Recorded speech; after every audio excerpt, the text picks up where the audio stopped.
What's going on? Welcome to Vault-Tec Productions, here with just a small update video today. So I recently broke down the 188.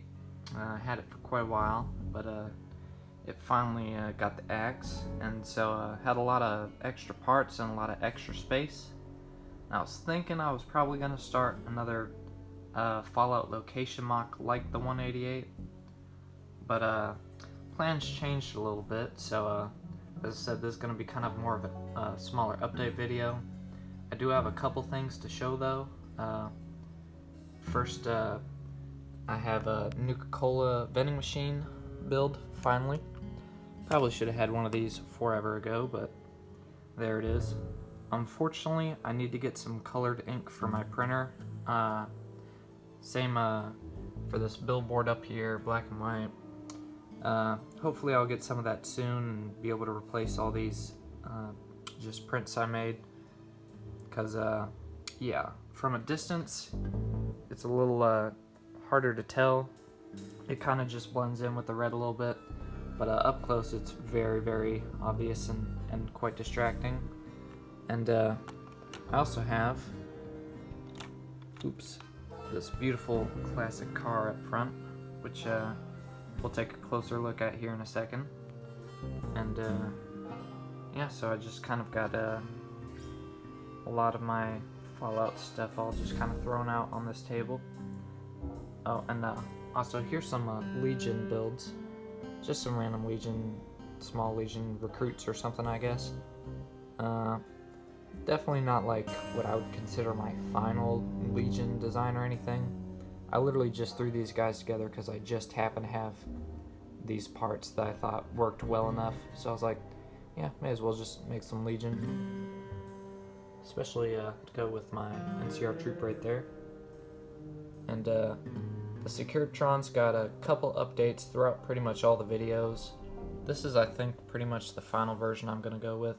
I'm sure you might not even be able to tell if he's any different than he was like other couple times he's been seen, but he got a little bit of an update, and I am thinking, not sure when it's going to happen, but I do have a Bricklink wanted list that's literally just all the parts needed to make 11 more of him. So maybe at some point I'll be flexing my Securitron army, but until then just got the one.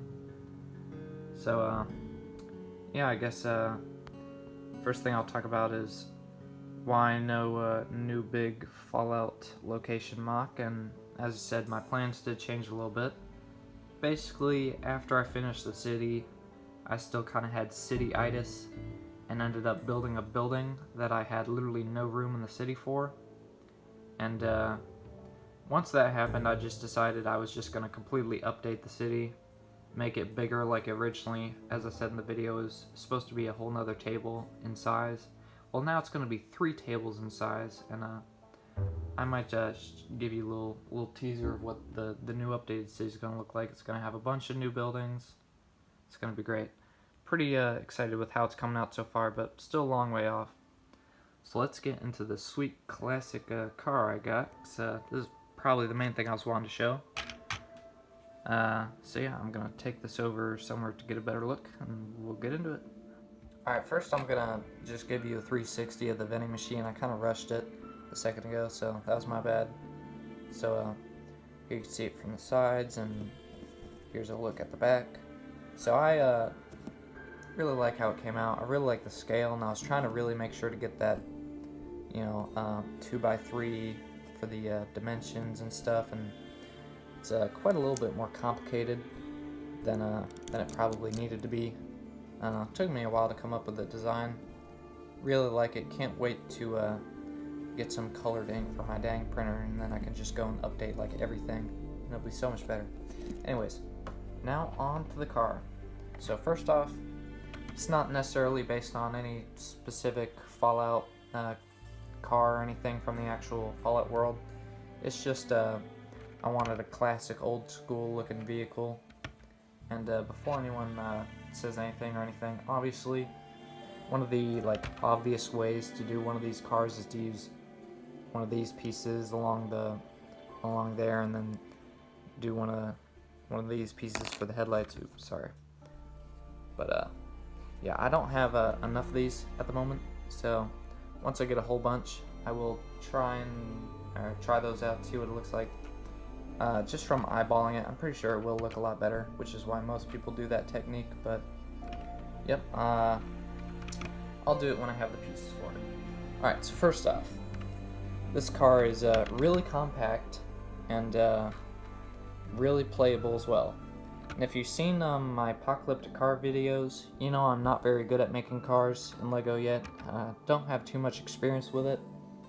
And most of those apocalyptic cars are not even trying to be Fallout based or anything. They're just kind of me making apocalyptic cars. But so first gonna take a look at the inside. So I should mention it does have 2 seats on the inside. Oops, sorry. It's kind of falling apart a little bit there. It has 2 seats on the inside. Here's a look at the interior. It's got some clips in the back right there behind the seats, so there's a little bit of storage actually in the interior. But to actually fit a figure in there, you will have to take the seats out, which is unfortunate. But I'd put the seats back in there just because this being the pre-war version and stuff, I prefer this one as like a show vehicle. And I think it looks really good with the seats in there, but to actually fit a figure in there, you will have to take the seats out. And it is still kind of weird to get a figure in there, even without the seats. But it is 100% doable. He's just kind of loose in there, laying. He's real laid back. But yep, you can get a figure in there. It's just kind of weird though. Some figures, I think a bald figure can really get in there really well, but so many hair pieces and helmets are really big and stuff. So I said it was really playable, and it's quite compact, and I really made good use of the space. It's probably the thing I'm most proud of for this model. Oops, sorry. Dang, joystick came loose. And so it has an engine bay and a very generously sized trunk. So first, taking a look at the engine bay. There you go. I think they're called pan motors. Just if you know what like an old engine looked like in them classic cars, you know, something like that. So I'm not an engine expert, so I just tried to make it look like a engine as best I could. But I definitely wanted to try and get the pan motor thing. I thought that would be a pretty cool thing to do. And taking a look at the trunk, popping the trunk open, you can see it's 4x4 in space, so plenty of stuff you can fit in there. Very nice. I really wanted to have those kind of that much like storage space and stuff, so I'm quite proud of how compact and small this car came out, plus the fact it had all that additional space. Let me quickly grab one of my other LEGO apocalyptic cars so you can kind of see the scale of it. So here's this giant SUV thing.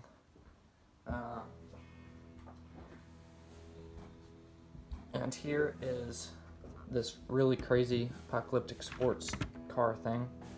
So as you can see, this thing is huge in comparison. I was very happy with how small I managed to make the car. But I should go ahead and say the main thing I love about this car is it's extremely modifiable. I have lots of swappable parts and ways to make it look all kinds of different ways.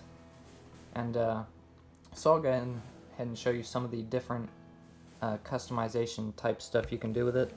So I got plenty of different swappable hoods and some other things, just for some quick hood swaps. I call this one like the muscle car hood. I really like how this one looks. I just really like that. But got plenty of different hoods. If you want a black one, that's an obvious just color swap. Or I got the exposed engine one. But anyways, I started making all these modifications for the car with the main goal to make some swappable parts that were apocalyptic. So I could just take this car, swap a couple things out, and it'd be a post-apocalyptic version opposed to the pre-war version. But unfortunately I got a little carried away and ended up making so many parts that I just broke down and just made a whole brand new apocalyptic car. So here you have the same car, but this is the Apocalypse version. And yes, I know its hood is a lot cooler than the pre-war version, but I just didn't have those parts in red, I guess, or something. But oh yeah, so same car pretty much. So hood with the engine bay and stuff, it's all got the same stuff. Engine's obviously different though, kind of really jury-rigged or something. But all the same things apply for the trunk.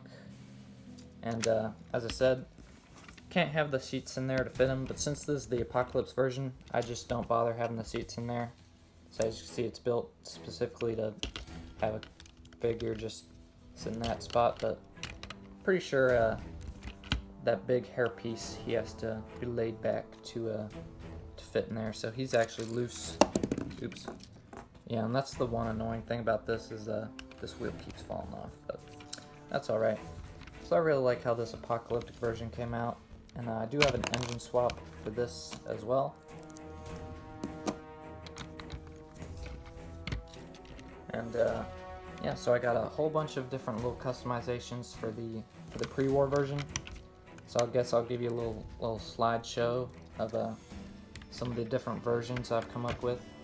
And then before we end off, I'll give you a little teaser of the update to the city and how that's going and how that's going to look. It's going to be a lot better. Haven't done too much on it yet, just kind of the layout and things like that. But yeah, I'm quite proud of how that's coming out. It is kind of annoying though, because it's going to be quite a while before I do an actual Fallout location mock again. But it's definitely up there on things I really want to do. So, depending on how the city goes, we'll see. So, anyways, let's move on.